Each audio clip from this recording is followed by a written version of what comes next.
So following on from the previous video where we imported images that were already on the computer into Lightroom, we can see that the import has finished. We haven't got the bar across the top anymore. As we select an image, it highlights it, and we can see the image in the navigator panel as well. If we look down at the catalogue, we can see that we've got all photographs in the catalogue. At present we've got 261, and if we go to our folders, we can see that we've imported from our photo hard drive. If we just select the arrow there, we can see that that's the top level folder, and we got subfolders and subfolders. If we just select that subfolder, we've got 3 pictures in that. There they are there. If we select the top level folder, we've actually got 32 images in that, comprised of all those images down there.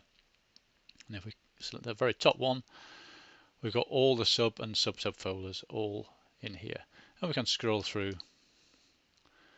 to look for those images. What I'd like to do now is to show you how to import from a memory card. Now I don't normally do this. I normally do this through Windows File Explorer, but I thought it prudent just to show you how I believe it should be done. First of all, I'll just go to Edit, Preferences,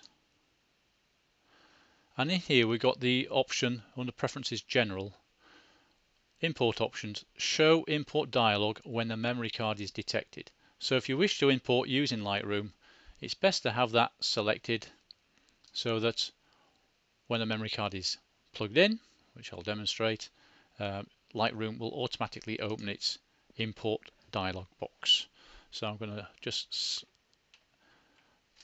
connect my memory card reader into Lightroom, or into the computer, and Lightroom has detected that we've got a memory card attached. And if we just look at the source, there's the memory card, and these are the images that are on the memory card. Again, we can check all the images that I want to import, or just a few of them. And at the moment it's given us the option of copy as DNG or copy. So we're copying the images from the card onto the computer. But this is a little bit different because we need to tell it where to store these images. So we need to go over to File Handling. Now, just like before, we need to tell it what size previews to build for. These are just small thumbnails, small representations of the image. A preview is a larger representation. So I've asked it to build standard size previews, which are the pixel dimensions of my monitor. I'm not going to build smart previews. Don't import suspected duplicates. I don't need that because this is straight off the memory card. You could make a second duplicate.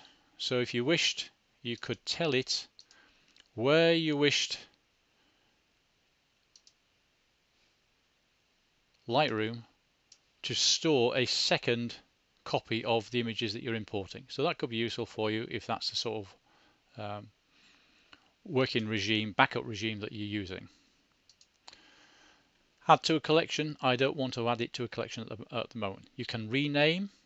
So if you rename, it activates the panel and you can give it a load of different naming functions there. Okay, just select away.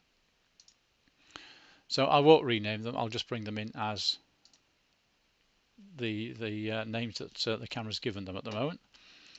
You can apply during import. Now these are development settings. So when I'm importing images direct from a memory card, I do like to have a preset development applied to it. Now you can see there's a whole load of presets down here. Don't forget that these are just temporary development processes. You can change it because they're raw files. You can change it, well, any sort of file you can change it at any time because it's just like a filter over the top of the images. Now I've gone and created a couple of presets, user presets. So these are my basic adjustments, just a couple of little tweaks to the tones and the highlights and shadow development processes. So that will be applied to the images as they're brought in. Metadata, I've also saved a small amount of metadata, which is basically the copyright information of my images, and my name and address. So I'm going to apply them to the images. Destination. Where on the computer do you want them to go to? Now it's gone on selected pictures, which is the C drive pictures folder where Windows tends to automatically direct you. So I don't want it to go there. I'll just show you where I want this to go, and we can see we've got all the folders and drives on the computer here. So I want it to go to Photo,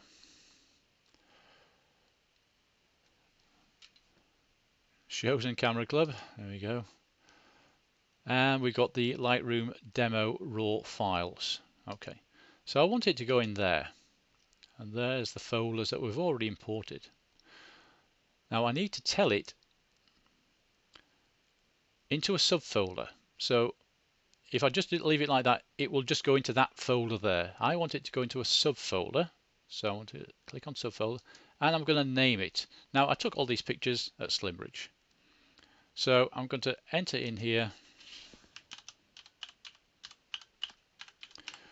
and you might want to enter a date or something like that, but just for the purpose of this demonstration, Slimbridge, and organize into one folder.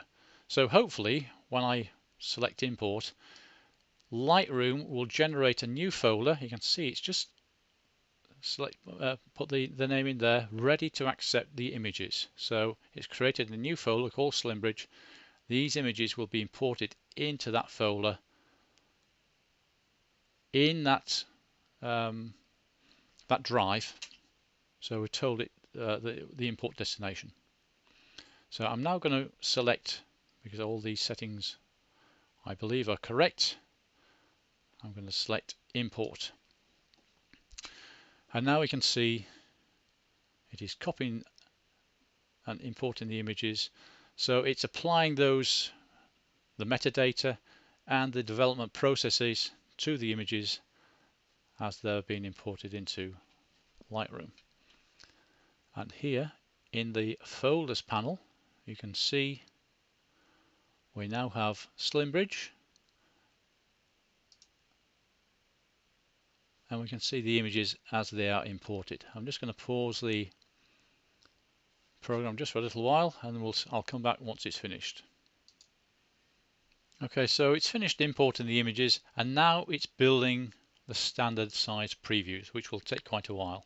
But whilst it's doing that, we can now see that in the folders panel, let's just right click on that, solo mode, so we can just see the panel that we're interested in. And we can see Slimbridge, so there's the folder that we created within Lightroom, and there's the number of images that have been imported, 162. We should also be able to see that the previous import, which is this lot here, is 162, and all the photographs in the catalogue have now gone up to 423. So it's added this new import to the total images that we've got in our folder here.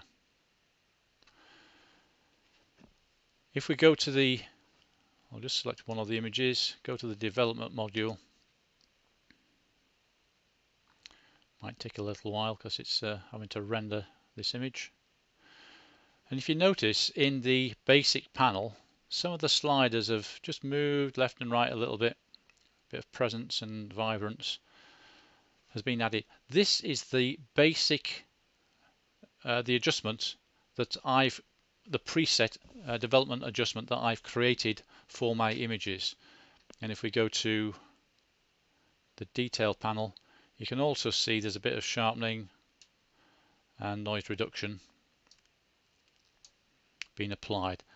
So that is all part of my basic development process that I've applied to all these images as they've been imported into Lightroom. So that is how you import images from a memory card.